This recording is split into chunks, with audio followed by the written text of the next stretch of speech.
This video begins with good news and bad news, especially if you game on Android. The good news, Dead Cells is finally out on Play Store. Yes, finally the wait is over. After 8 months of it being available on Apple's App Store, but at least now, Android users can get to experience one of the best indie games out there. Now the bad news.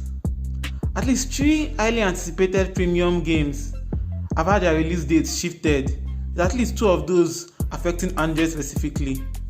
First off, Pascal's Wager, which has been available on iOS for a while, has previously been set for a May release schedule on Android, with no specific date given.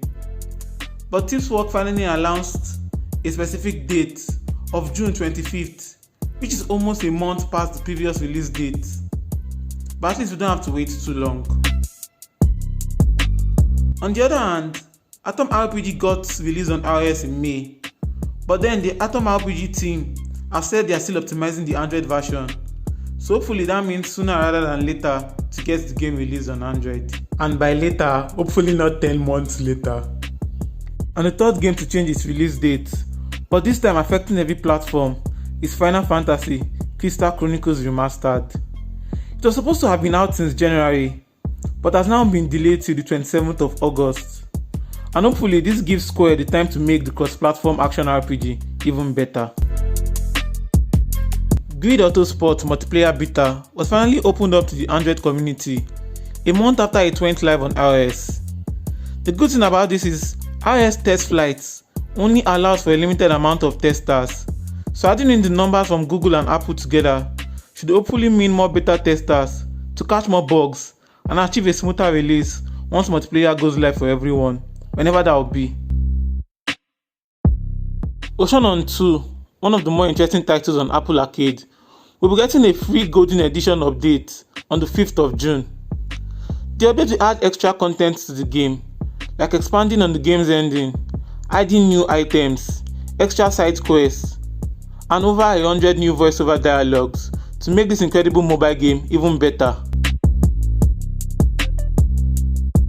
One of the better received old school arcade racers on mobile, Horizon Zero Chase World Tour, got a new DLC influenced by the dev's hometown Porto Alegre in Brazil, adding new tracks to race on and weekly challenges.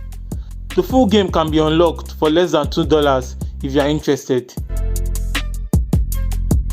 With the hype surrounding Vampire the Masquerade Bloodlines 2 release on consoles and PC, Paradox Interactive have teamed up with Choice of Games to create something a little different for mobile.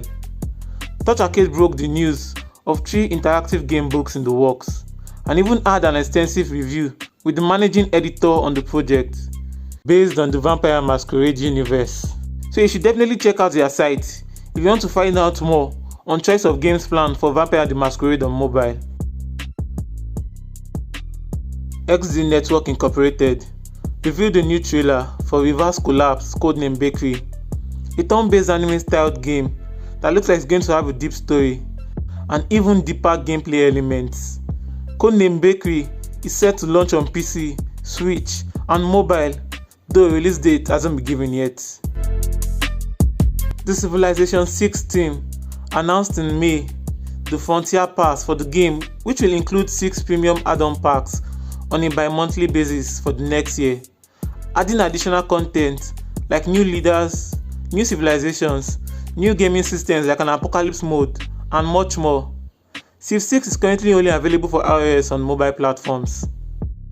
Undying is sort of a unique take on the usual zombie apocalypse type games. Yet the focus seems to be on training your son to be a survivor and be independent, while also doing the usual gaming stuff like crafting, sneaking past zombies and fighting zombies. It's been announced that aside from the Xbox, PC and Switch version, Undying will also now be coming to iOS and Android. Demo 2 is a sequel to the popular rhythm video games Demo and Cytos 2. It is now up for pre-registration on Android, and it will be available on iOS and Android on its release date, which is yet to be specified. And that's it for the top mobile gaming news in May. If you're interested in the top premium games released in May, I have a separate video for that. Thanks for watching, and I'll see you in the next one.